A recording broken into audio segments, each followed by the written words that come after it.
Emma stared down at all the invitations she'd finished addressing with a sense of satisfaction.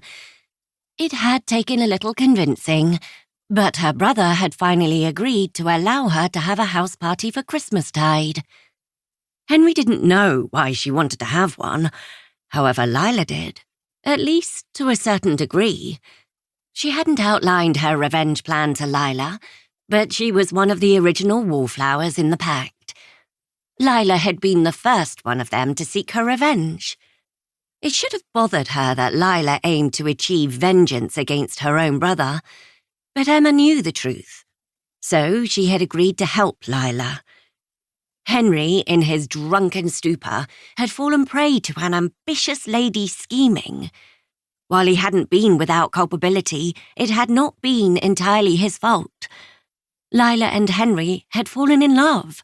She'd forgiven him, even before she'd realised that Lady Daisy Allen had been the true one behind her ruination. But that revenge scheme is in the past. This was her chance.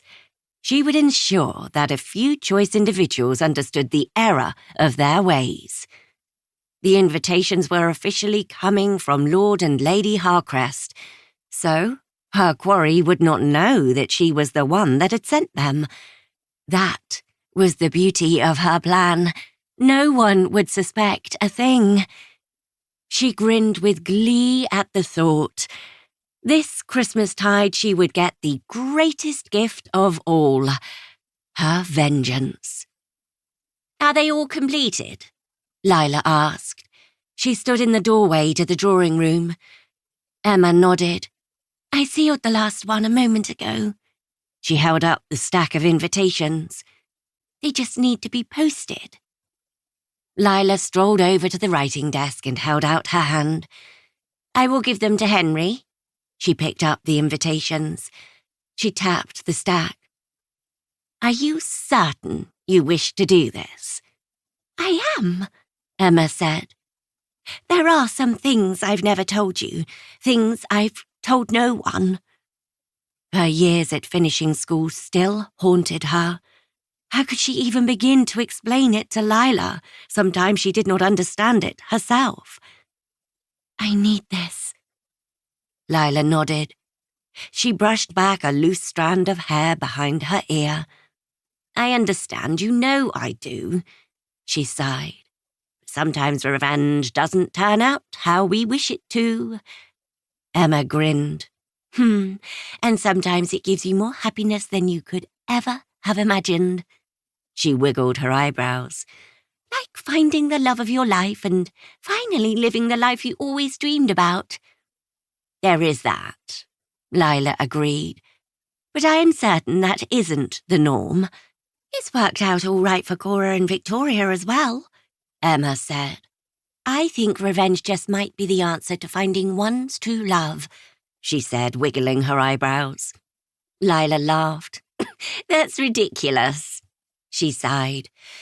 "Besides, Victoria didn't actually try for anything resembling revenge." "That is true," Emma conceded. "Victoria just set out to seduce a man and fell in love." "And Cora realised that revenge was the last thing she needed," Lila said. "Now she's gloriously happy and loves Lord Thornton, maybe even as much as I love Henry." "You all are so happy it's a little disgusting to be around you at times," she grimaced. "Oh, this revenge business wasn't supposed to lead to a bunch of happy sots." Lila laughed. "You know you like seeing us all settled. Before you know it, you'll find love too." "Now that is unlikely." Emma stood and went over to a window. She glanced outside and stared at the stark landscape. The colder months were not her fondest. She didn't even like snow much. Some did, but not her.